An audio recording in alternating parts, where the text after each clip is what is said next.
The sound behind the walls. They said Attica was just another prison. Steel doors. Gray walls. Cold routines. But the truth was different.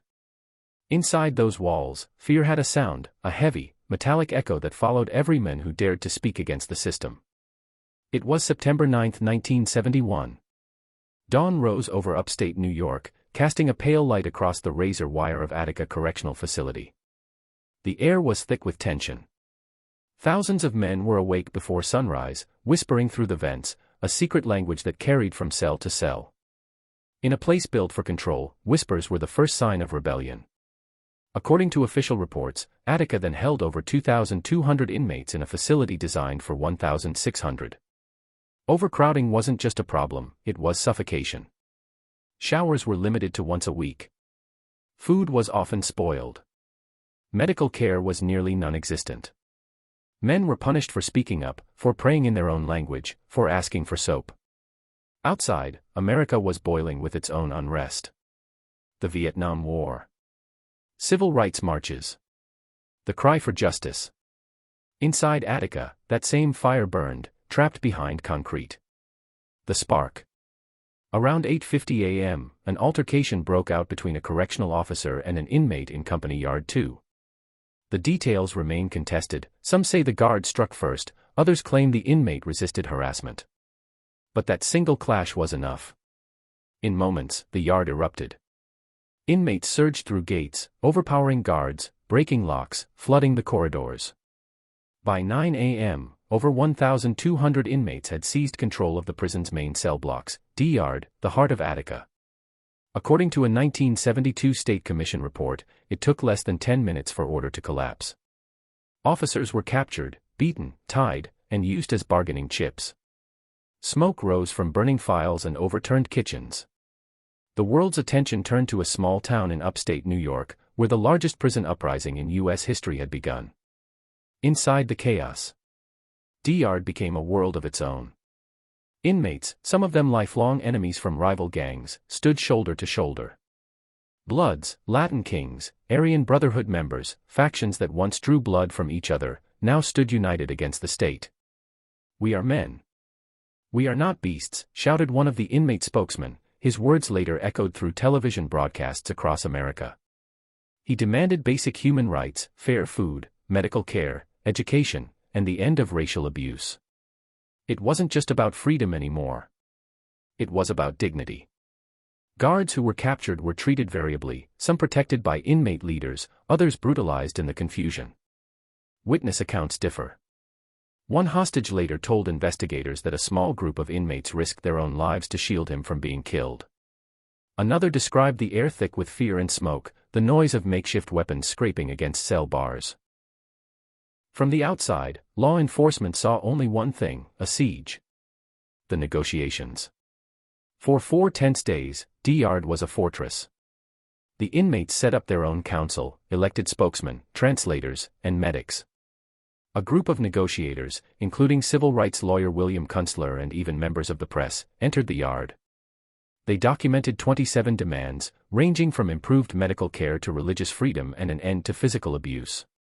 Governor Nelson Rockefeller, however, refused to come in person. He called the situation untenable and relied on state police and National Guard units surrounding the prison. By September 13, tensions had reached the breaking point. Negotiations had stalled. Rumors spread that the state was planning an armed retaking. Helicopters circled overhead. The inmates grew desperate, not all of them believed the leaders could protect them anymore. The retaking. At 9:46 a.m., as news cameras rolled outside the gates, a helicopter dropped tear gas over D-Yard. Within seconds, gunfire erupted from the catwalks. State troopers, correctional officers, and sharpshooters unleashed over 2,000 rounds into the yard. When the smoke cleared, 43 people were dead, 33 inmates and 10 hostages. The official statement claimed that inmates had slit the hostages' throats before the assault.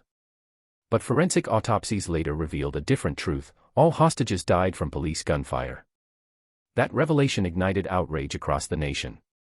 The Attica Massacre, as newspapers called it, exposed not just brutality inside prisons, but the lies told to cover it up. Aftermath of a blood-stained morning. The next hours were scenes of horror. Surviving inmates were forced to strip naked, crawl through mud, and endure beatings while the dead lay in the open yard. Photographs later used in lawsuits showed rows of bodies lined against fences, silent proof of the chaos that had unfolded. In the weeks that followed, investigators uncovered evidence of abuse, cover-ups, and falsified reports. According to court filings, some officers had been ordered to fire without clear warning. Hundreds of inmates filed civil rights suits. Families of slain hostages sued the state of New York, demanding accountability. It took decades before settlements were reached, and even then, justice felt incomplete. The legacy of Attica. Attica changed everything. The uprising forced America to confront how it treated the incarcerated, men society had already written off. Prison reform commissions were created. Legislators promised oversight. But inside Attica, and across America, the same cycles of violence continued. Gangs filled the power vacuum left behind. With guards afraid and administration weakened, the yards became divided territories. The Latin kings claimed D Yard. The Aryan Brotherhood dominated B Block. The nation of gods and earths controlled mess halls. Every corner had a ruler. Every word had a price. As one former inmate later told the New York Times. After 1971, the prison never healed. It just learned to hide the scars. And in those scars, new wars began, quiet wars fought not with rifles, but with whispers, alliances, and silent executions. A new era of fear. By the late 1980s and 1990s, Attica had transformed into a breeding ground for some of the most violent gang activity in the Northeast. Reports from the Department of Corrections detailed an alarming rise in stabbings, extortion, and drug networks run from inside cells. Inmates built communication webs through coded letters, smuggled cell phones, and family connections outside. Attica became both a prison and a headquarters, a place where decisions were made that rippled across New York streets. For the public, Attica remained a symbol of defiance, tragedy, and a system on edge. For those who lived there, it was something else entirely. It was survival through submission or silence. And behind those silent walls, something darker was still growing. The gangs who ruled Attica. This story is a dramatized adaptation inspired by real events. Some names, places, and details have been changed for privacy. All information is drawn from court filings, investigative reports, and credible news archives. Attica didn't die after 1971, it evolved. The blood that soaked D Yard that September morning was more than tragedy. It was transformation. The uprising shattered the balance of power between inmates and the state, and in the vacuum that followed, a new order was born, one forged not in the warden's office, but in the shadows of the cell blocks. When the smoke cleared, the gangs rose. The silent rebuilding.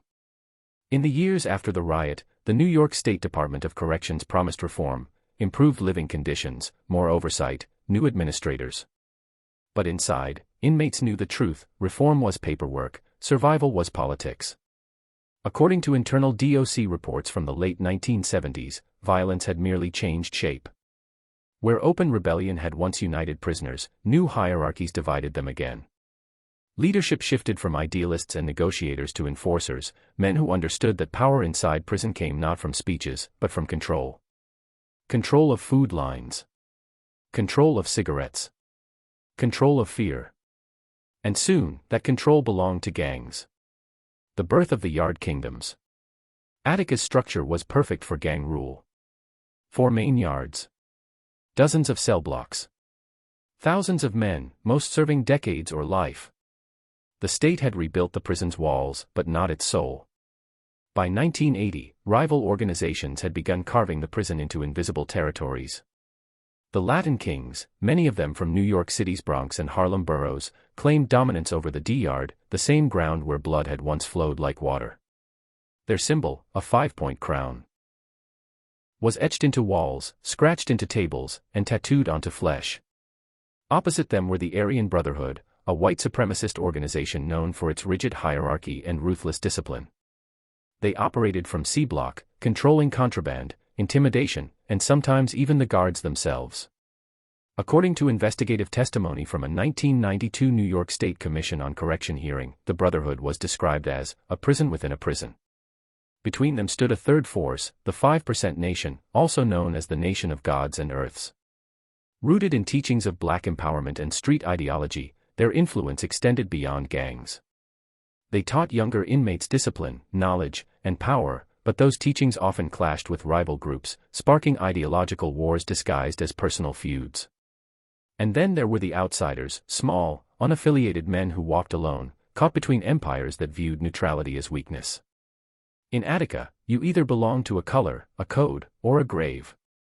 The code of survival. Every prison has its rules. Attica's were written in blood. You didn't speak to officers unless ordered. You didn't handle another man's mail. You didn't eat until your crew was seated. And if you saw something, anything, you said nothing. Snitches get stitches wasn't just a phrase, it was policy. Inmates developed their own courts. Disputes over debt or disrespect were judged by council meetings in the yard, watched quietly from the shadows. The guilty were punished not by guards, but by their own.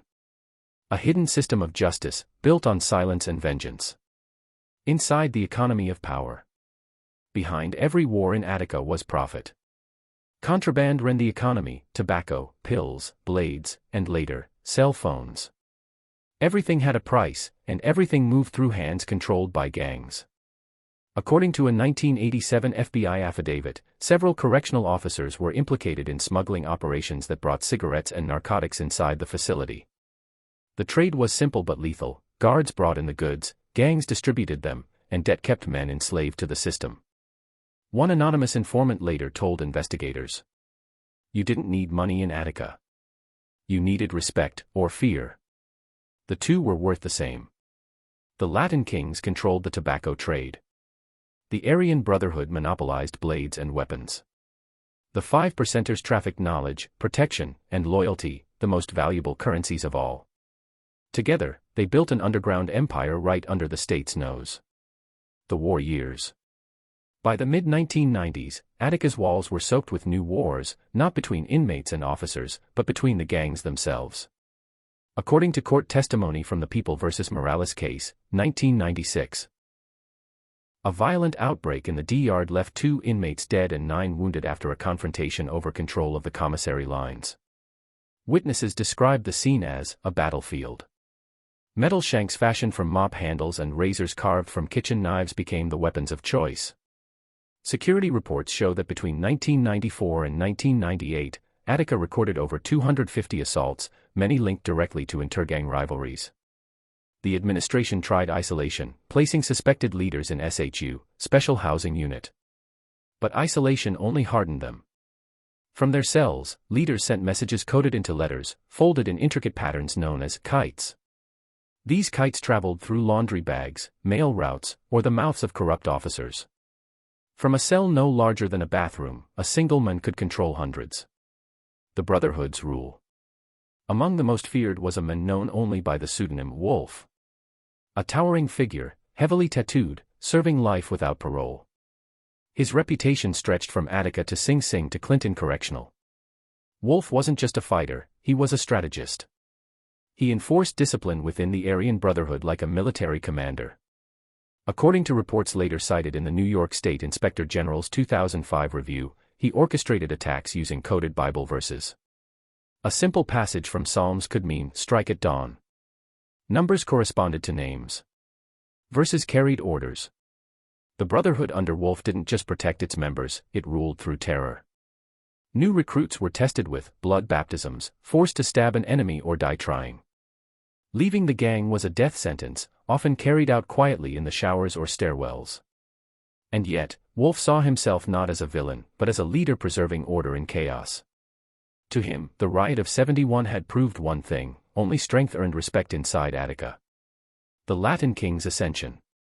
While the Brotherhood enforced with fear, the Latin kings grew with faith, loyalty to the King Manifesto, a code of brotherhood, respect, and resistance.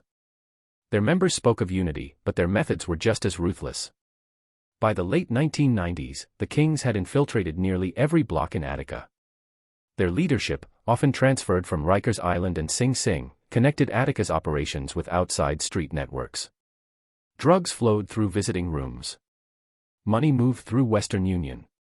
Orders left the prison and reached the Bronx within hours. One intercepted letter from 1999, later used in federal prosecution, read simply, "The crown shines from the inside. Business continues." That business was narcotics, heroin and cocaine smuggled through visiting wives, hidden in body cavities, sometimes inside children's clothing. Every visit was potential currency. Every visitor, a courier. The state cracked down, installing body scanners, random searches, and visitor background checks. But the gangs adapted, as they always did. The hidden teachers. Not every gang leader sought destruction. Some, especially from the 5% nation, used influence to educate rather than dominate. They held classes in the yard, lessons on mathematics, philosophy, and self-knowledge. They recited the supreme alphabet and supreme mathematics, blending prison politics with urban spirituality. To many young inmates, these men were mentors, not criminals. They offered meaning where the system offered nothing. But that power, even when peaceful, made administrators uneasy. Any organized influence, even intellectual, was seen as a threat. By the early 2000s, Attica's leadership shifted again. Old soldiers were aging. New recruits came in younger, angrier, and more impulsive. The code of loyalty began to erode under modern pressures, drugs, money, and betrayal. And from this collapse emerged the next generation, one that no longer respected the lessons of 71 or the elders of the past. They were born after the riot. They didn't want reform. They wanted revenge. The cycle continues. Today, more than 50 years after the uprising, Attica remains one of the most heavily guarded and psychologically tense prisons in America. Reports from the New York State Correctional Association still describe overcrowding, limited programming, and racial disparities in punishment. And yet, the legacy of those gangs, the kings, the brothers, the gods, still shapes the air between those walls. Each tattoo tells a lineage. Each stare carries history. Each silence hides a story that can't be spoken. Because inside Attica, time doesn't heal wounds. It buries them, until someone else digs them up again. The yard wars, blood, betrayal, and the code of silence. This story is a dramatized adaptation inspired by real events. Some names, places, and details have been changed for privacy. All information is drawn from court filings, investigative reports, and credible news archives. There are prisons where order comes from the guards. And there are prisons like Attica, where order comes from fear. By the mid-2000s, Attica had become a war zone disguised as a correctional facility. The walls that once separated cells were now front lines between armies, each flying a different color, each sworn to silence. Every day, a new rumor sparked, a new debt went unpaid, a new man disappeared into the shower block and didn't come out the same. The riots of 1971 had shown the world how deadly unity could be. But the yard wars that followed proved something darker, how quickly unity can rot into betrayal. The first shot. It started, as it often did, with something small. A stolen pack of tobacco. A word spoken the wrong way. But in Attica, nothing stayed small for long. In 2006, an altercation in the yard between a Latin King lieutenant and a young member of the Aryan Brotherhood ended with the lieutenant bleeding out near the bleachers. The official report listed it as a spontaneous altercation. Inmate records told a different story, a premeditated hit ordered over a lost shipment of narcotics smuggled in through the kitchen. That single act ignited a chain reaction. By the next sunrise, 3 more inmates were attacked, 1 stabbed in the mess hall, 2 beaten unconscious in the showers. The yard wars had begun again. Officers called it a containment period. Inmates called it the season. A time when alliances shifted, and no one could predict who would survive the next meal. Alliances written in blood. To survive the yard wars, gangs began forming temporary alliances, fragile truces that lasted only as long as mutual enemies did. The 5%ers and the Latin Kings occasionally joined forces against the Brotherhood, forming what officers dubbed the Crown Coalition. But the alliance was unstable. Ideology clashed with greed, faith collided with hierarchy. One wrong move, and cooperation turned into carnage. According to investigative files later leaked to the Buffalo News, guards intercepted coded messages in 2007 hinting at a major coordinated strike. The kites mentioned, cleansing the yard, a phrase that meant erasing rival influence completely. Security was tightened, but inside Attica, tightening only built pressure. The next outbreak came during recreation. Cameras caught a crowd of nearly 50 inmates erupting into chaos. Metal rods, sharpened toothbrushes, and cafeteria trays turned into weapons. It lasted only 5 minutes, but when the smoke cleared, 9 men were down, 2 dead. Every surviving witness said the same thing: no one saw anything. The code of silence. Inside Attica, silence was more powerful than truth. No inmate cooperated with investigators. Even those caught on tape refused to identify attackers. When questioned, they all gave the same answer: I didn't see who started it. It wasn't loyalty, it was survival. Snitching didn't just get you beaten. It got you marked. According to testimony in U.S. v. Vega, 2011, the Brotherhood maintained an execution list called the Ledger.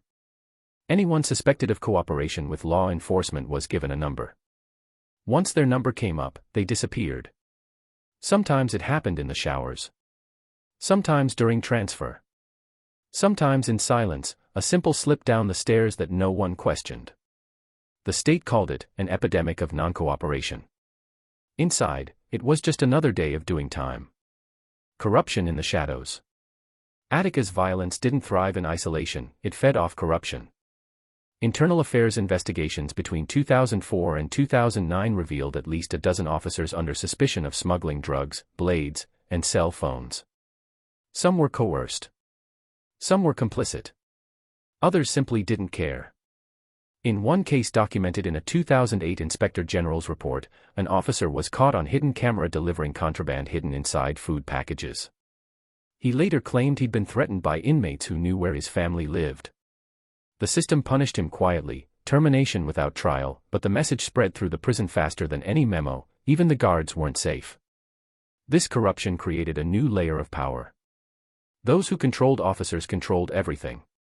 As one investigator described it, Attica had become a chessboard, and the players weren't wearing uniforms. The betrayal. Every empire falls from within, and Attica's underworld was no different. In 2010, a young Latin king named Rico made a decision that would change everything. He agreed to talk, not to the warden, but to federal investigators running an undercover operation called Silent Justice. Rico's reasons were personal: his brother had been killed by his own crew over a false rumor of theft. Revenge had turned to disgust. Rico's cooperation exposed the entire network of contraband, bribed officers, and coded communication routes running from Attica to Rikers and beyond. He gave up names, locations, and even the system of yard signals, hand gestures used to warn allies of ambushes. His information led to multiple arrests and disciplinary actions. But it came at a cost. Before trial, Rico vanished from protective custody. Officially, it was recorded as a transfer error. Unofficially, no one ever saw him again. His disappearance became legend inside Attica, proof that the code of silence always collected its debt. The price of fear. The yard wars took more than lives, they took minds. Psychological evaluations from Attica's medical unit reveal that prolonged exposure to violence led to widespread trauma among inmates and staff alike. Guards developed symptoms of PTSD, nightmares, paranoia, sudden rage. Inmates exhibited anxiety, hypervigilance, and insomnia. One correctional counselor later wrote in a confidential memo, "The prison feels alive, like it's breathing fear through the vents. Everyone hears something at night, a whisper, a scream, a memory. Even small incidents, a dropped tray, a slammed gate, could spark panic." The environment was electric, charged with invisible danger. Attica had become what criminologists call a total institution of perpetual crisis. An ecosystem that fed on punishment, silence, and survival. Surveillance and the state. By 2012, the Department of Corrections had finally realized that brute force wasn't enough. They introduced digital surveillance, cameras in every block, monitored phone calls, and new body scanners for visitors. Technology gave administrators new eyes, but the gangs adapted faster. They shifted to invisible communication, coded prayers, song lyrics, and numeric tattoos that carried entire messages. Investigators uncovered entire languages formed inside the prison, words that meant one thing in the yard, another in the world outside. Attica was no longer just a prison. It was a laboratory for criminal evolution. The collapse of control. In 2015, the most brutal yard riot in 20 years erupted in C Block. Two rival factions of the Aryan Brotherhood fought over leadership after Wolf's death in solitary confinement. He'd ruled with iron silence, his successors ruled with chaos. Reports show the riot lasted nearly 20 minutes, an eternity in prison time. By the end, more than a dozen were hospitalized, and the block was sealed for months. The administration called it an internal dispute. Inmates called it the reckoning. After that day, even the most hardened men realized there were no winners left in Attica. Only survivors. The echoes of betrayal. Years later, investigators pieced together the secret history of those yard wars through letters, interviews, and recovered recordings. Each file revealed the same truth. Attica's violence wasn't senseless, it was systemic. Every betrayal was a transaction. Every murder, a message. The riot of 1971 had demanded humanity. The wars of 2000 and beyond proved that humanity had been lost in the process. As one aging inmate wrote in a smuggled note found under a cell bunk in 2019. They say Attica changed the system. But the system changed us more. Legacy of the yard. Today, Attica stands quiet, at least on the surface. Visitors see clean walls, structured routines, and a facade of control. But those who know its history feel something different, the vibration of decades of violence humming beneath the concrete. Behind the clang of every closing door is a reminder that power never truly leaves the yard. It just waits for the next war. Because in Attica, peace is never permanent. It's only the pause between the echoes of the last scream and the beginning of the next. Attica's hidden empire, power beyond the walls. This story is a dramatized adaptation inspired by real events. Some names, places, and details have been changed for privacy. All information is drawn from court filings, investigative reports, and credible news archives. Attica was supposed to contain men, to cage them, control them, and make them disappear from the world. But the world never really left Attica. Behind the high walls and watchtowers, a secret empire was quietly taking shape, one that extended far beyond the cell blocks. It was built on coded communication, loyal networks, and a ruthless economy that didn't need freedom to function. It was the invisible empire, a system where men behind bars commanded men on the streets. And in Attica, this empire thrived because the walls couldn't stop ambition. Blueprints of a shadow network. By the early 2010s, investigators began to notice a pattern. Street-level drug operations in New York City, Buffalo, and Rochester were moving with military precision, distribution schedules, prearranged drop points, coded language over pay phones. Yet, the men they traced these operations back to were all incarcerated, many serving life in Attica. One DEA agent described it as an enterprise that ran smoother than half the corporations on Wall Street. The blueprint of this shadow empire wasn't new, it had evolved from decades of prison discipline and gang hierarchy. Every gang cell inside Attica mirrored a corporate structure. The council. Senior inmates, often lifers, who acted as executives. The lieutenants, trusted mid-level members controlling specific commodities, tobacco, drugs, phones, or protection. The soldiers, enforcers and distributors inside the facility. The messengers, the most important link, often wives, girlfriends, and family on the outside. From these roles came an underground organization so efficient that the Department of Corrections called it a parallel government. The business model of control. Inside Attica, the economy revolved around one rule: control equals profit. The gangs had long since realized that violence alone couldn't sustain power. It brought attention, lockdowns, and transfers. So they changed tactics. Instead of chaos, they turned to commerce. Using smuggled cell phones, prepaid calling cards, and coded letters, leaders coordinated with street crews. They managed drug shipments, extortion schemes, and money laundering operations through legitimate businesses registered under relatives' names. Court filings from U.S. v. Santiago, 2013, revealed that an Attica inmate serving 2 life sentences had been directing a heroin network across 3 states using nothing but handwritten letters disguised as religious sermons. Each verse in his messages was actually an instruction. Psalm numbers stood for quantities, biblical metaphors for shipment locations. The state called it criminal innovation. The inmates called it survival entrepreneurship. The price of communication. Every message out of Attica came with risk and a price. Phone access was tightly controlled, so gangs created a black market for call time. A 15-minute call that cost $2.50 officially could sell for $25 in prison currency, paid in favors, protection, or contraband. One wrong word on a monitored call could expose an entire network. So they developed what investigators later called linguistic camouflage. Simple phrases like, "Send the books" meant move the money. "Deliver the sermon" meant ship the product. "The choir is ready" meant the street crew was armed and waiting. Even the Bible itself became a ledger. It wasn't long before federal agencies realized that Attica wasn't just a warehouse for convicts, it was a command center. The invisible bank. Money was the bloodline of Attica's empire. Since physical cash couldn't enter the prison, the gangs used Western Union, MoneyGram, and later prepaid debit cards to move funds. Outside accomplices opened fake businesses, barbershops, cleaning services, even non-profit organizations, to launder proceeds. According to FBI Operation Hard Sell, 2016, over $3 million in illicit money was traced back to transactions connected to inmates in Attica and 2 other upstate facilities.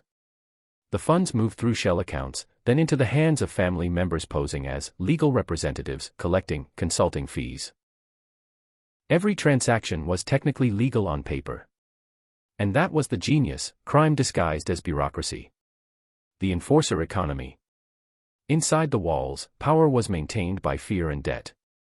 Inmates who borrowed commissary credit or phone access from gang members were expected to repay double, in goods, loyalty, or silence. Those who defaulted faced tax collection. It didn't always mean violence, sometimes it meant pressure on the outside. Family members received threatening calls. Sisters, mothers, and girlfriends were harassed through social media or extorted during visits.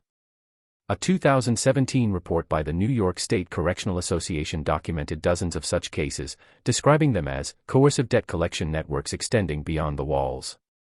The empire didn't need to leave prison to control the free world came to it.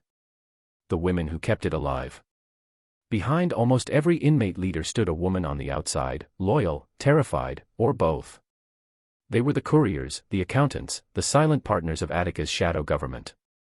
Some were wives who believed they were helping their men survive. Others were coerced, blackmailed with intimate photos or family safety. According to prosecutors in the Operation Inside Line, 2018, case, dozens of women across New York were implicated in smuggling or laundering money for inmates, many unaware of the full scale of the operation.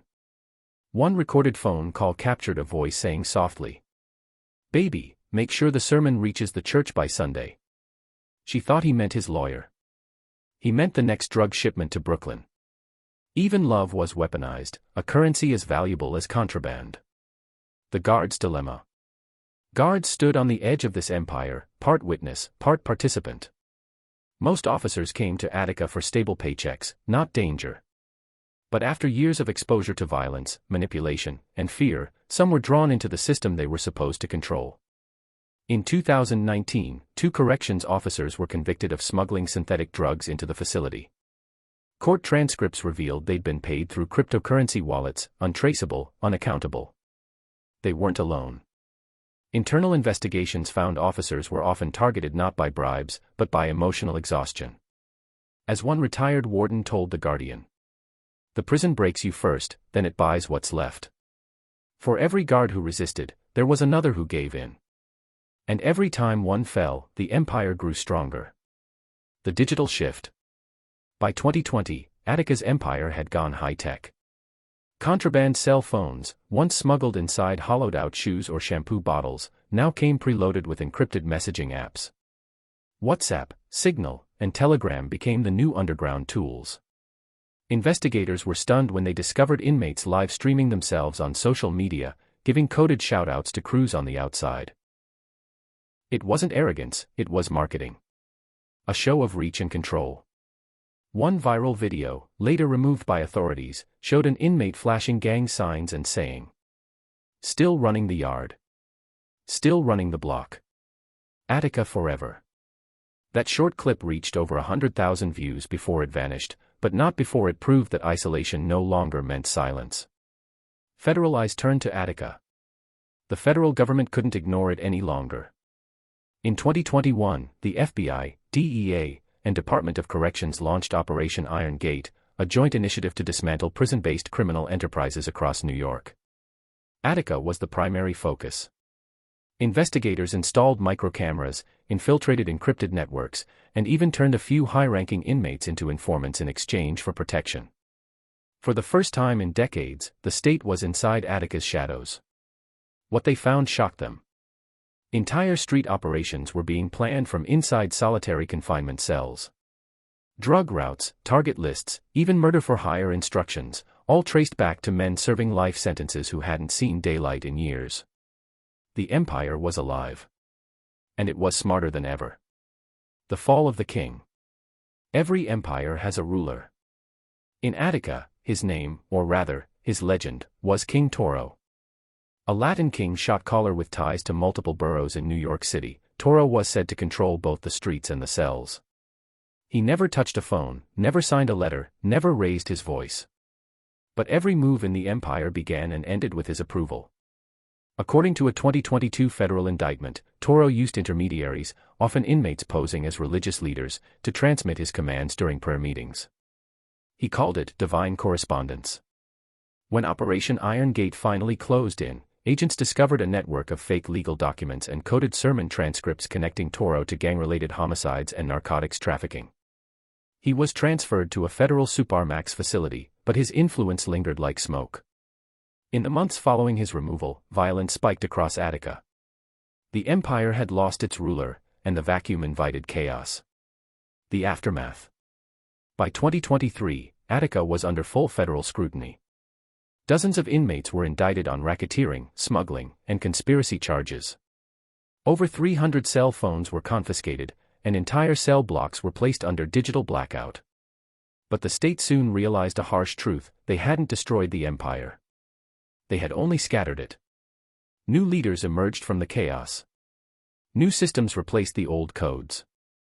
And like every empire before it, Attica's influence adapted, reshaped, and returned, quieter but no less powerful. Echoes beyond the bars. The legacy of Attica's hidden empire isn't just about crime, it's about evolution. How men stripped of freedom found power in structure, communication, and loyalty. How systems meant to rehabilitate instead became breeding grounds for organization. And how, in the silence of isolation, ambition found a way to speak. One former inmate, now an author, described it perfectly. Prison taught us more about business than the streets ever did. The only difference was, out there, you wear a suit. In here, you wear a number. Attica remains a fortress of secrets, but those secrets don't stay locked forever. They leak out, through letters, memories, and the long echo of power that refuses to die. Because Attica isn't just a place. It's a reminder.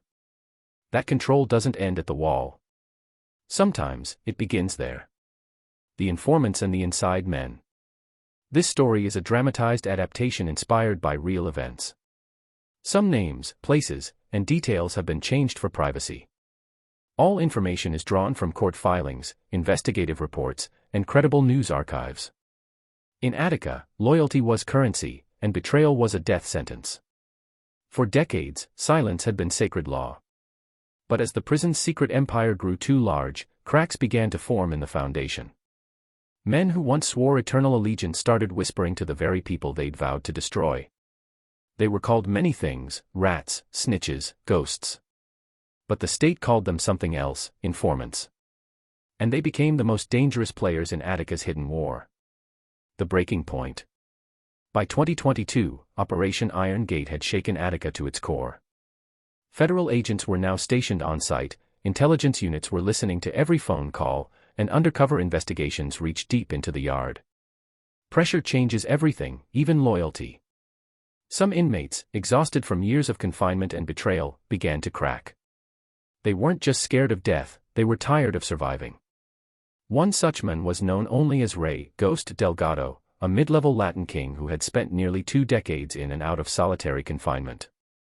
According to FBI case files, Delgado approached a corrections officer one morning after breakfast and said 6 words that would shift the balance of Attica's underworld forever. "I've got names, and I've got proof." Within hours, Delgado was transferred to an undisclosed location. Within weeks, Attica's walls began to shake again, not from riots, but from revelations. The deal with the devil. Becoming an informant in Attica was like walking into a burning building hoping to find shade. The system could protect your body, but never your name. Delgado's cooperation was part of a new federal initiative, Project Clear Lens, designed to infiltrate inmate networks through confidential informants. The Bureau offered reduced sentences, relocation, and even witness protection for those who could provide actionable intelligence. In exchange, they demanded everything: hierarchy charts, communication routes, officer involvement, even secret hand signals used during yard meetings. Delgado gave them all of it. He named 36 active participants in contraband distribution, 6 corrupt officers, and 2 outside civilian coordinators. But what made him invaluable wasn't what he said, it was what he knew how to say. He spoke the code. Every phrase, every metaphor, every double meaning used by gang leaders to mask orders, he could translate it. For the first time, law enforcement could finally read Attica's language. The Ghost Protocol. With Delgado's cooperation, federal agents launched what they called the Ghost Protocol. A system of surveillance and infiltration unlike anything Attica had ever seen. Miniature recording devices, disguised as electrical outlets and vent covers, were installed in key cells. Interception teams monitored every letter that left the facility. Prison mailroom workers, unaware of the operation's full scope, flagged suspicious content under new, religious literature audits. The result was staggering. Within 6 months, agents had intercepted over 500 coded messages between inmates and outside associates. Some messages planned drug shipments. Others discussed assassination orders. One even listed correctional officers on the gang's payroll. The Ghost Protocol had done what years of lockdowns and violence couldn't. It made Attica's invisible empire visible. The price of cooperation. But being an informant came with a cost, one Delgado hadn't calculated. News travels fast behind bars. No one knew who leaked the rumor, but by the summer of 2023, whispers had spread through D-Yard that Ghost had flipped. His name appeared on walls, scratched into metal tables, marked with a single symbol, a broken crown. It meant traitor. Inmates who had once eaten beside him now spat at the mention of his name. Those still loyal to the Latin kings vowed vengeance. Somewhere in the dark corners of the yard, someone wrote, "Ghosts don't die, they disappear." For security, Delgado was transferred under a new identity to a federal witness protection facility. His fate remains sealed in classified records.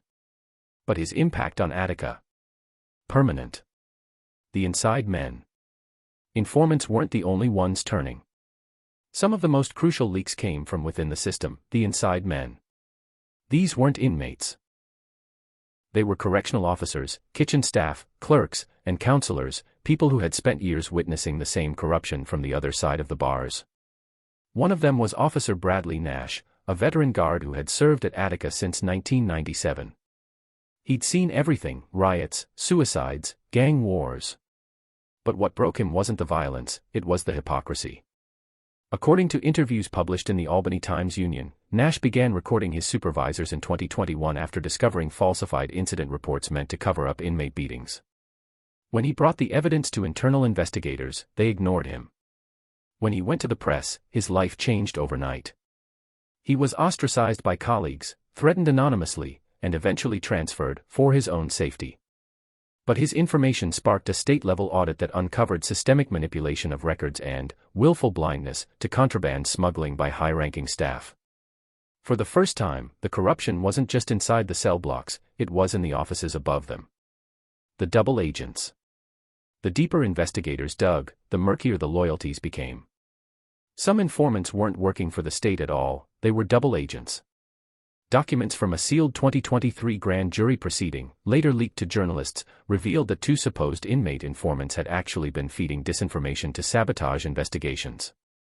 They'd supplied false names, redirected suspicion toward rivals, and even staged fake smuggling operations to divert attention from real ones. These false flag operations confused law enforcement and fueled paranoia inside the prison. Every inmate became a suspect. Every friendship became a liability. Attica descended into psychological warfare. Inmates refused to talk. Guards refused to trust. Everyone knew someone was listening, no one knew who. As one investigator later described, it wasn't just a prison anymore. It was an echo chamber of betrayal. The turn of the tide. By late 2023, the federal task force had enough evidence to dismantle multiple criminal rings. Dozens of indictments were unsealed. Key leaders from the Latin Kings, Aryan Brotherhood, and 5%ers were transferred to federal facilities under special administrative measures, meaning no phone calls, no mail, no contact. But with every head cut off, 2 more appeared. New leaders rose from the chaos, younger, hungrier, and more ruthless. They'd seen what happened to the old guard and swore never to make the same mistakes. No phones. No letters. No trust.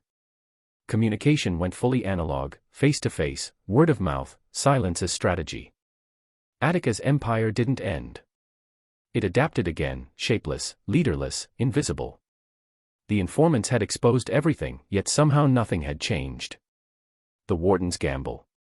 In early 2024, Attica's new warden, a former Marine named James Calder, implemented the most aggressive reform plan in the prison's history. He called it Project Clean Slate. It combined strict isolation protocols with therapeutic programs and enhanced monitoring technology.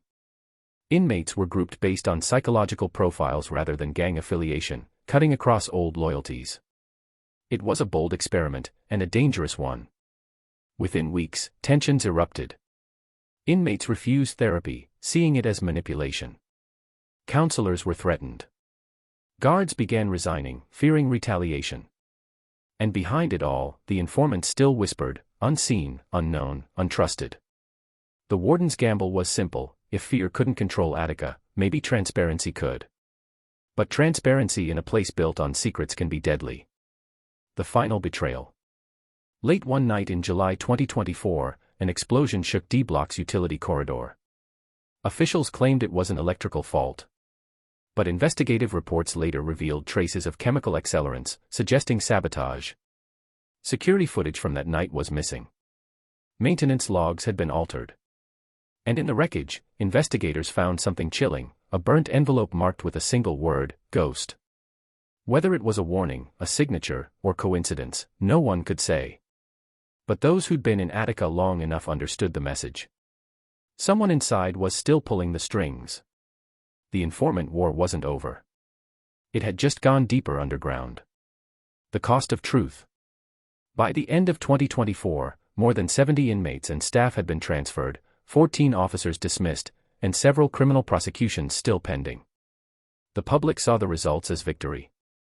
Inside Attica, it was just another chapter of the same story, one where truth cost more than silence ever did. As one anonymous inmate wrote in a smuggled letter published by the New York Review of Books, "They wanted to know our secrets. But our secrets aren't words, they're scars." Attica had always been a place where voices echoed and vanished. But now, even the echoes were afraid to speak. The legacy of the informants. The rise of the informants changed everything, not just in Attica, but across the American prison system. It proved that surveillance could expose corruption, but it also showed that transparency doesn't always bring justice. Because in places like Attica, power isn't about who holds the weapon, it's about who tells the story. And when stories can kill, even truth becomes a dangerous thing to speak. As the sun rises over those walls today, guards march, gates clang, and the world outside moves on, unaware that beneath the routine, the whisper network still breathes. Attica listens. Attica remembers. And Attica never forgets. The system on trial, lawsuits, cover UPS, and the search for justice. This story is a dramatized adaptation inspired by real events. Some names, places, and details have been changed for privacy. All information is drawn from court filings, investigative reports, and credible news archives. Attica has always been a mirror, reflecting not just crime and punishment, but America's conscience. Behind its walls, the nation's darkest questions echo louder than gunfire. What does justice mean when the system itself stands accused? After decades of riots, deaths, and cover-ups, Attica was no longer just a prison. It was a courtroom without walls, where the defendants were the very people meant to uphold the law. The first lawsuits, blood on the record. The road to justice began with grief. In 1974, just 3 years after the massacre, families of slain hostages and inmates filed the first major civil suits against the state of New York. The allegations were damning: excessive force, falsified reports, and a deliberate cover-up of the truth behind the deaths in D-Yard. The state denied everything. Officials claimed the inmates had murdered the hostages before the retaking. But autopsies told another story: all victims had died from bullets fired by law enforcement. According to court filings in Attica prison uprising litigation, forensic evidence and internal memos confirmed what the public had long suspected. The state had lied. Those early lawsuits dragged on for nearly 3 decades. Documents vanished. Witnesses died. And every few years, another promise of closure faded into bureaucracy. It wasn't until 2000, almost 30 years later, that New York finally settled, paying $8 million to the families of slain hostages and $12 million to surviving inmates who endured beatings, torture, and psychological abuse after the riot. Justice, delayed. Justice, diluted. But still, justice, in name, if not in spirit. The cover-up machine. Behind every official statement was a machine built to protect itself. Internal memos unearthed in a 2004 FOIA release revealed how investigators were pressured to alter reports after the 1971 retaking. Words like execution were replaced with neutralization. Beatings became restraint. The state wasn't correcting facts, it was rewriting history. Even decades later, the same patterns persisted. When officers were accused of brutality or smuggling in the 1990s and 2000s, investigations mysteriously stalled. Supervisors cited insufficient evidence, even when photos, medical reports, and multiple witness statements aligned. A former internal affairs officer later testified that case files were systematically buried to avoid scandal. He told a Senate hearing. In Attica, accountability was the only thing truly locked away. That culture of silence, born from fear, pride, and politics, became the most impenetrable cell in the entire facility. The Whistleblowers' War. The first serious crack in the cover-up came from within. In 2009, a civilian nurse working in Attica's infirmary filed a report with the Department of Corrections alleging routine falsification of injury logs. She claimed that beaten inmates were listed as suffering from falls or self-inflicted wounds, while the officers involved were never disciplined. Her testimony ignited a small fire that spread. Soon after, 2 correctional counselors and a sergeant came forward, confirming that supervisors had instructed them to adjust records to avoid lawsuits. When the whistleblowers went public, they were reassigned to distant posts, harassed, and ultimately forced to resign. Their courage drew national media attention and triggered an investigation by the New York State Inspector General's office, the most extensive probe into Attica since the original riot. The final report, released in 2015, was devastating. It described a pattern of abuse, retaliation, and systemic deceit, calling Attica's administration a culture of control built on denial. The findings reignited outrage across the country. For the first time in decades, the state itself was on trial. The courtroom battles. The courtroom became Attica's new battlefield, lawyers and witnesses replacing guards and inmates. Among the most explosive cases was People v. Schwartz et al., 2016, where multiple officers were charged with assaulting an inmate in the disciplinary unit and covering it up. The defense argued that the inmate had attacked first. The prosecution presented video evidence showing the inmate handcuffed, beaten unconscious, and left without medical care for hours. The footage, leaked online, went viral. Public opinion turned sharply against the Department of Corrections. The officers were convicted, marking one of the very few times in Attica's history that staff faced criminal penalties for abuse. But the state's response was cautious. They promised reform, but insiders knew what that meant: paperwork, new training manuals, and the same walls painted a lighter shade of gray. Real reform, it seemed, was always postponed until the next scandal. Families against the wall. For the families of those who'd suffered, the court victories were hollow. Money couldn't replace truth.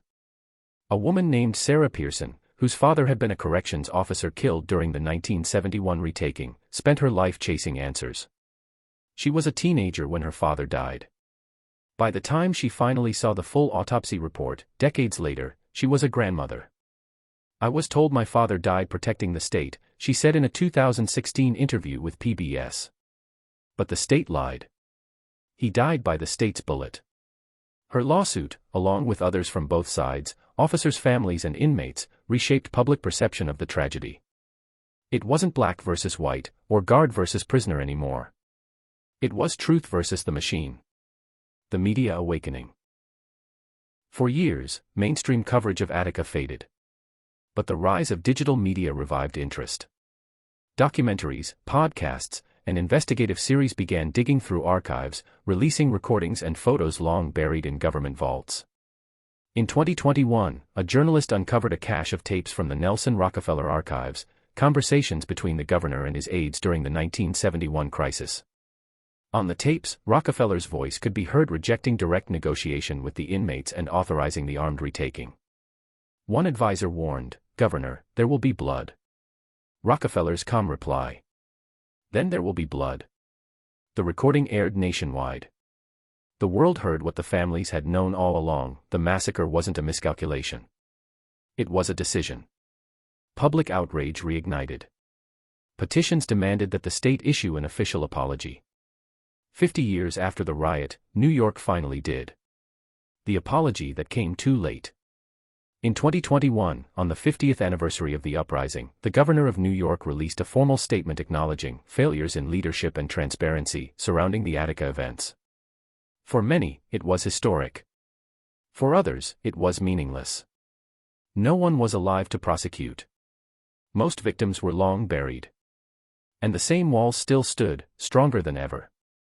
Yet, for the survivors who'd lived through the gunfire, torture, and decades of denial, that acknowledgement, however late, was validation.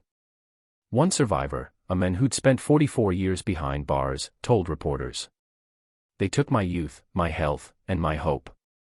But today, they gave me my truth." The system fights back. Even as the state admitted its mistakes, the machinery of bureaucracy fought to maintain control.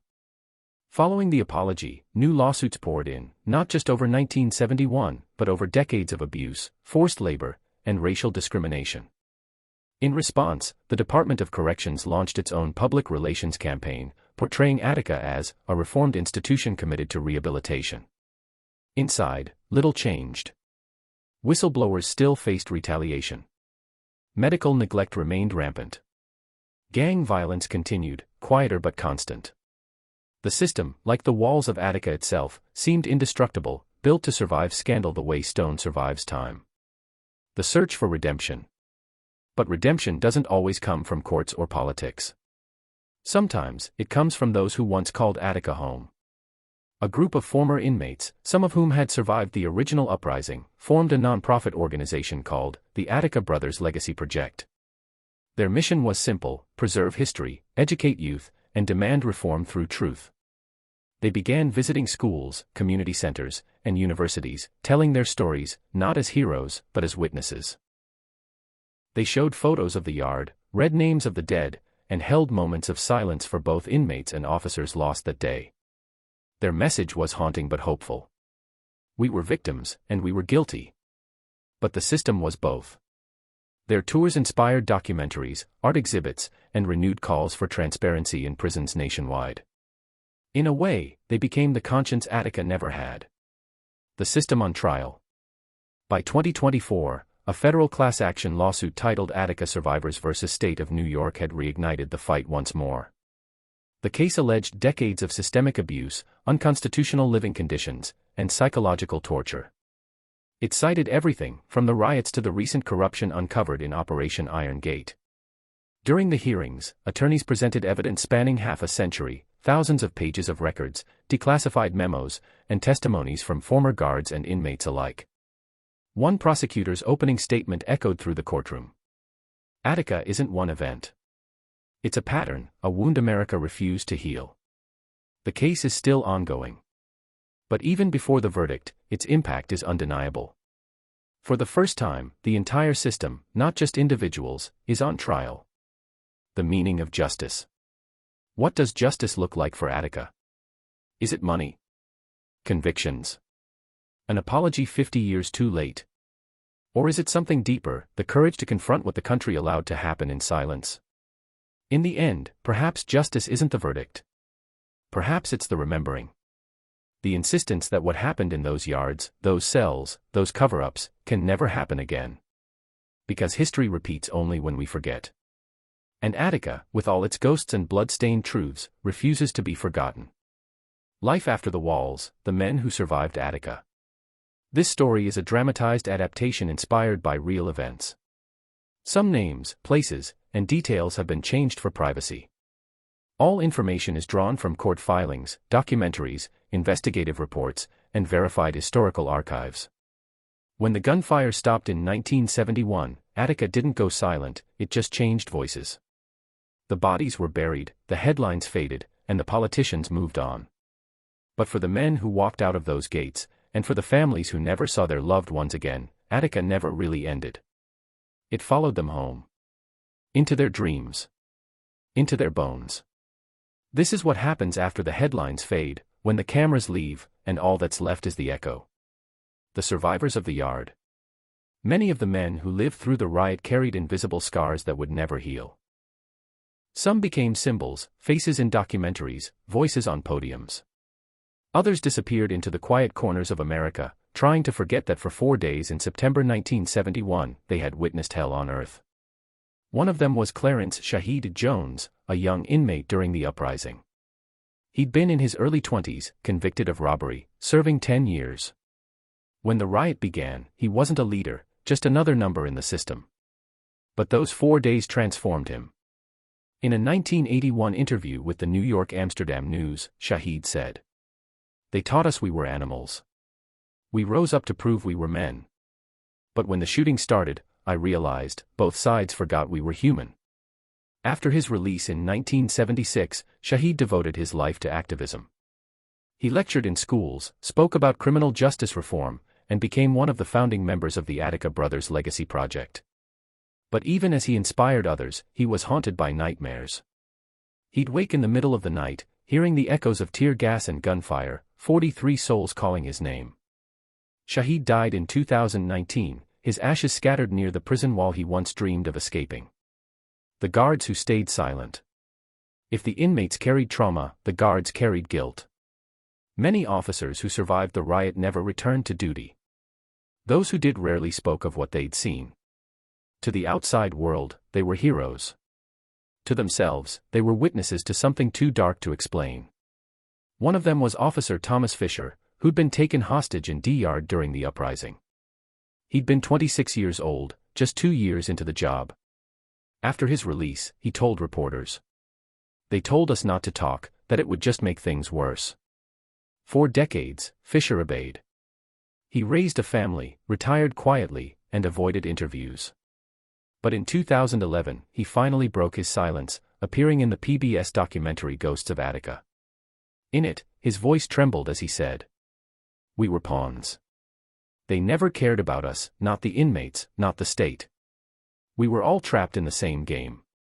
He died the following year, leaving behind a handwritten letter to his son. It ended with a single line. "Don't let them tell you we were the good guys. We were just the ones who made it out." The families left behind. For every survivor, there was someone who didn't come home. The families of the 10 slain hostages spent decades fighting for acknowledgement. For years, the state denied their right to the truth, telling them their loved ones had been murdered by inmates. When the truth finally came, that all hostages died by police gunfire, it wasn't closure. It was betrayal.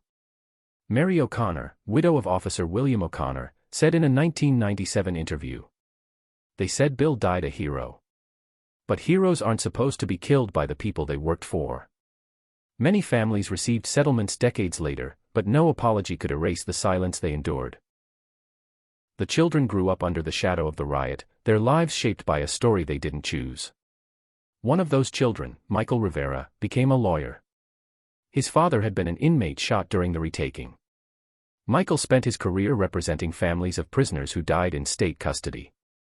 In a speech at Columbia University in 2021, he said, "I used to think my father died because he was a criminal. Now I know he died because the system needed someone to blame." The price of freedom. Freedom didn't mean escape, not for the men who left Attica. Many were paroled in the 1980s and 1990s, released into a society that viewed them as symbols of violence. They struggled to find work, to reconnect with families, to live without fear of the past catching up.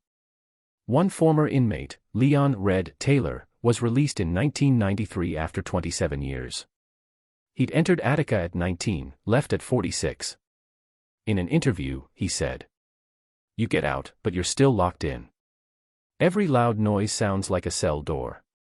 Every argument feels like a riot about to start." He found peace in gardening, teaching other ex-convicts how to grow vegetables in vacant lots around Buffalo.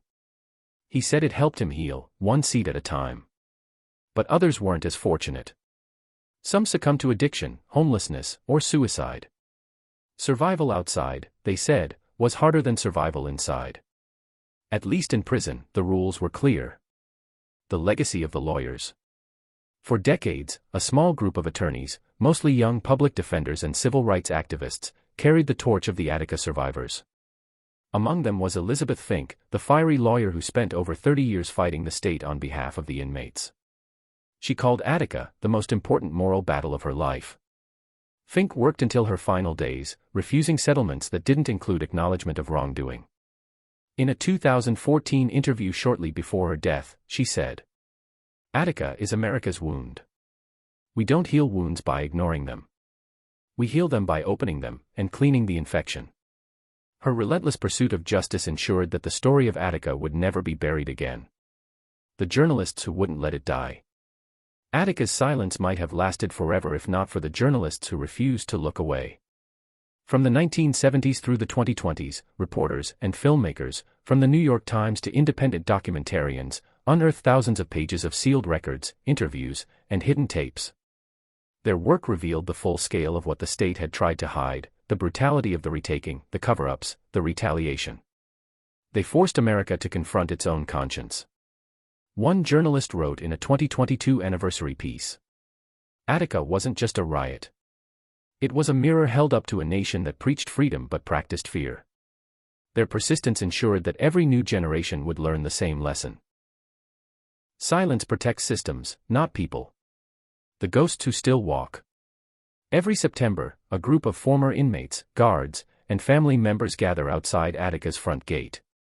They light candles, read names, and stand in silence as the wind whips through the razor wire. Some come for forgiveness. Others for closure. Most come simply to remember. One of the former inmates, now an old man in a wheelchair, once whispered to a journalist, "When you've seen that much death, you stop believing in ghosts. You realize, we're the ghosts. We're what's left behind." For them, Attica isn't history. It's home, the place that shaped every breath they take. The next generation. 50 years later, the name Attica still carries weight in classrooms, courtrooms, and protests. To some, it's a symbol of resistance. To others, a warning. Younger activists study the uprising as a turning point, the moment America was forced to look at the humanity it had locked away. College students quote the words shouted from D Yard in 1971. "We are men. We are not beasts." Modern prison reform movements, from Rikers Island protests to federal sentencing campaigns, trace their roots back to that cry. It wasn't just about inmates. It was about everyone the system dehumanized, by race, poverty, or circumstance. As one young protester said during a 2023 march, "Attica walked so justice could run. But it's still limping." The eternal sentence. For some, Attica was a prison. For others, it was a lifetime. The survivors who lived to tell their stories never truly left its shadow. They carried it in their eyes, in their silence, in the way they looked at fences and flinched at sirens. Attica was more than a place, it was a state of mind. A symbol of what happens when a society locks away its problems and forgets they still breathe. And though the state may have tried to erase its guilt, the truth remains carved into concrete, whispered through history, and remembered by those who refuse to forget. Because as long as someone still speaks the name Attica, the story lives on. And the ghosts keep watch. Attica Reborn, the prison that changed America. This story is a dramatized adaptation inspired by real events. Some names, places, and details have been changed for privacy. All information is drawn from public records, verified investigations, and historical archives. The sun rises over western New York, glinting off the razor wire of Attica Correctional Facility. The same walls stand, gray, towering, unyielding, but the silence feels different now. It isn't peace. It's the kind of quiet that follows revelation, the stillness of a wound finally acknowledged, even if it never healed. Attica is still here. But it is not the same. And neither is America. The dawn after the riot. After 1971, Attica became a word, not just a place. Politicians invoked it. Activists shouted it. Rappers, poets, and filmmakers turned it into a symbol of defiance and injustice. But while the world used the name to demand reform, inside those walls, change came painfully slow. For decades, the same overcrowding, racial disparity, and abuse persisted, not just in Attica, but in prisons across the United States. The uprising had lit a fire, but the system built a stronger cage to contain it. Still, embers survived, in movements, in legislation, in memory. Every reform born after 1971 carried Attica's shadow. Reform in the wake of rebellion. In the 1970s and 1980s, states across America began revising their correctional policies, partly out of fear, partly out of shame. Inmate grievance systems were introduced, giving prisoners formal channels to report abuse. Educational and vocational programs expanded, aiming to reduce unrest by offering hope. Civil rights litigation surged, with courts finally recognizing that prisoners were still protected by the Constitution. In 1980, the U.S. Supreme Court ruled in Rhodes v. Chapman that prison conditions cannot involve the unnecessary and wanton infliction of pain. That language, plain, powerful, owed its urgency to Attica. Yet progress was uneven. For every step forward, new policies took 2 steps back. The tough-on-crime era of the 1990s brought harsher sentencing, more prisons, and less rehabilitation. Mass incarceration ballooned, and Attica, once the symbol of reform, became part of a much bigger American tragedy. Attica's own evolution. Inside the prison, time moved differently. By the 2000s, Attica had become both relic and experiment, a functioning museum of punishment. Metal detectors replaced batons. Cameras watched every corridor. Programs in anger management, education, and therapy appeared, but so did newer, more invisible forms of control.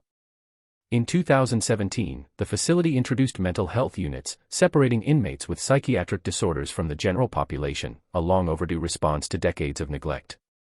Yet, advocates argued it was too little, too late. One report from the Correctional Association of New York described Attica as an institution haunted by its own history, trying to reform under the weight of ghosts. Even as reforms came, old habits lingered, silence, fear, and distrust. Still, there were glimmers of hope. The educators behind bars. Among the quiet revolutions inside Attica was education. In the early 2000s, college-in-prison programs returned after being cut for decades. The Hudson Link for Higher Education partnered with the state to bring accredited degrees behind bars. For the first time since the 1970s, men in Attica could graduate college while still incarcerated. One graduate, Marcus "Slim" Reynolds, told the Buffalo News.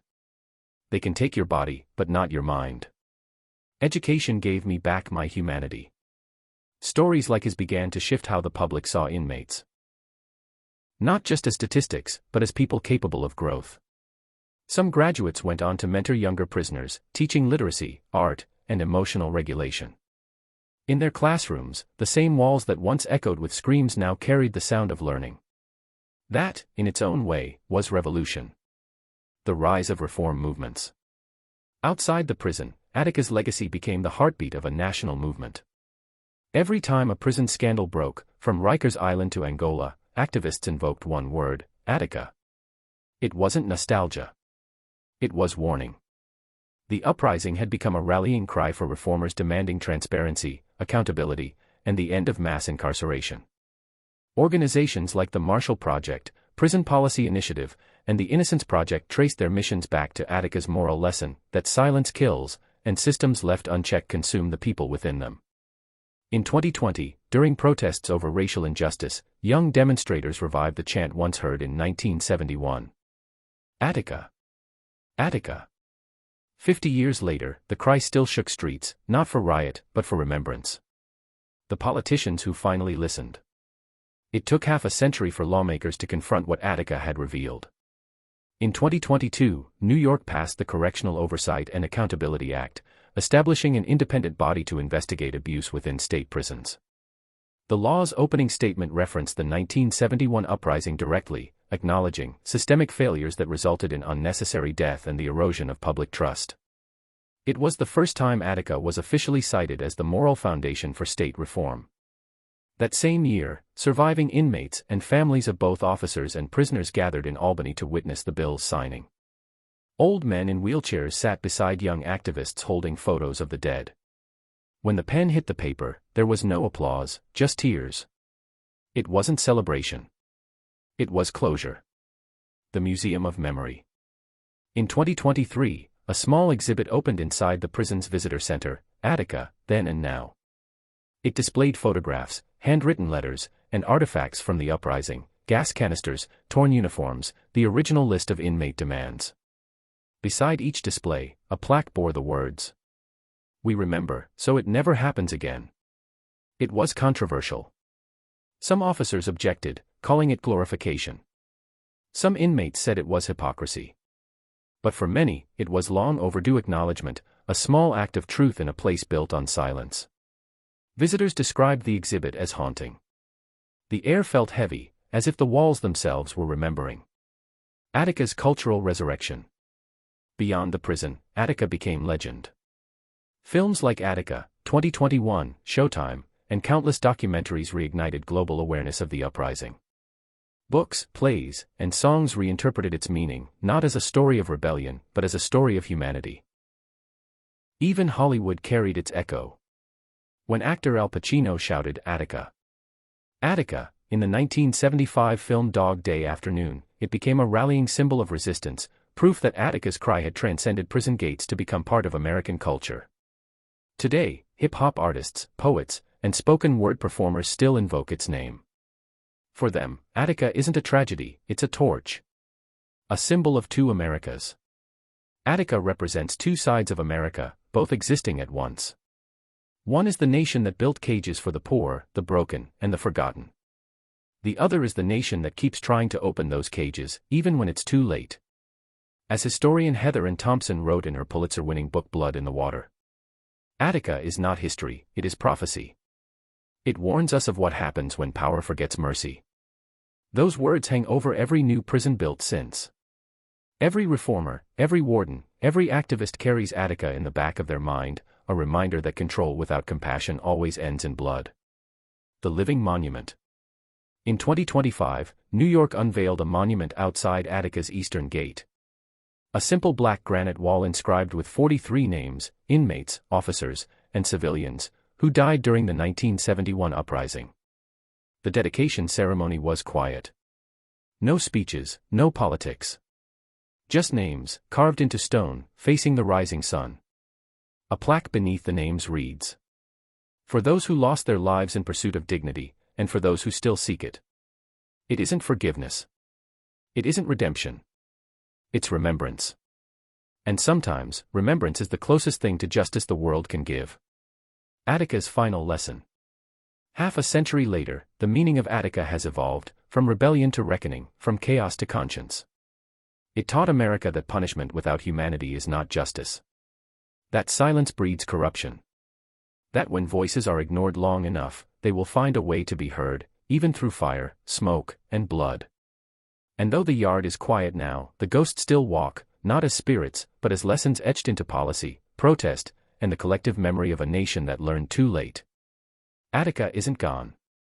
It's alive in every prison reform bill, every human rights campaign, every conversation about fairness and freedom. It is America's scar, visible, painful, and impossible to forget. A reminder that justice cannot exist without truth. And truth, once spoken, can never be caged again.